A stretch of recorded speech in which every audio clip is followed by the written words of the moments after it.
తదుపరి సింహరాశి. సింహరాశికి సంబంధించి ఈ యొక్క ఆగస్ట్ 10వ తారీఖు నుండి 16వ తారీఖు వరకు కూడా ఉన్నటువంటి వారమంతా కూడా ఎంతో శోభాయమానంగా ఉందని చెప్పొచ్చు.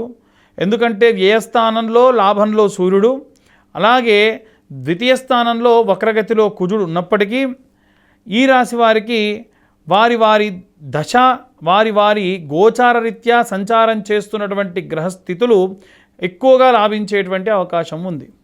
ముఖ్యంగా సింహరాశిలో ఉన్నటువంటి వారికి ఎప్పటి నుంచో ఎదురు చూస్తున్నటువంటి పనులు లేదా ఎప్పటి నుంచో రావాల్సినటువంటి ధనము వచ్చే అవకాశం ఉంది. శుభకార్యాలకు అటెండ్ అవ్వడము, ఆ శుభకార్యాల్లో ఏవైనా సరే ఎవరినైనా సరే వివాహ సంబంధితమైనటువంటి విషయాల గురించి మాట్లాడుకోవడము, లేదా ఏవైనా సరే ఎప్పటి నుంచో ఆగి పెండింగ్లో ఉన్న పనులన్నీ పూర్తి చేయడము, ముఖ్యంగా ఏదైనా సరే భూ సంబంధిత వివాహ సంబంధిత విషయాల గురించి మాట్లాడడము అన్నీ కూడా మంచి శుభదాయకంగా గోచరిస్తూ ఉంది. ముఖ్యంగా ఈ యొక్క సింహరాశిలో ఉన్న వారికి ప్రభుత్వ సంబంధితమైనటువంటి పనులు ఏవైనా సరే పెండింగ్లో ఉంటే కంప్లీట్ అవ్వడము, ఏవైనా గతంలో ల్యాండ్కి సంబంధించి కూడా ఏవైనా ఇబ్బందులు ఉంటే ఒక కంక్లూడ్కి రావడము, కాకపోతే అవి ఏమంత లాభించవు కానీ ఒక పక్కాగా ఒక విషయం చెప్పడము, ఇలాంటివన్నీ కూడా జరిగేటువంటి అవకాశం కనిపిస్తూ ఉంది.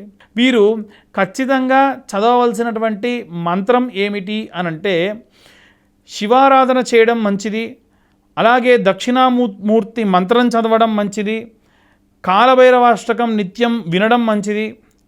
ముఖ్యంగా వీరు దీపారాధన చేయవలసి వస్తే సంపెంగ నూనె అలాగే నువ్వుల నూనె కలిపి దీపారాధన చేయడం మంచిది. ఆముదంతో కూడా దీపారాధన వీరికి విశేషమైన శక్తినిస్తుంది. వీరు నిత్యము చదవవలసినటువంటి మంత్రం ఏమిటి అంటే ఆదిత్య హృదయం పారాయణం చేయడం కానీ అరుణ పారాయణం చేయడం కానీ వీరికి విశేషంగా లాభించేటువంటి అవకాశం కనిపిస్తుంది.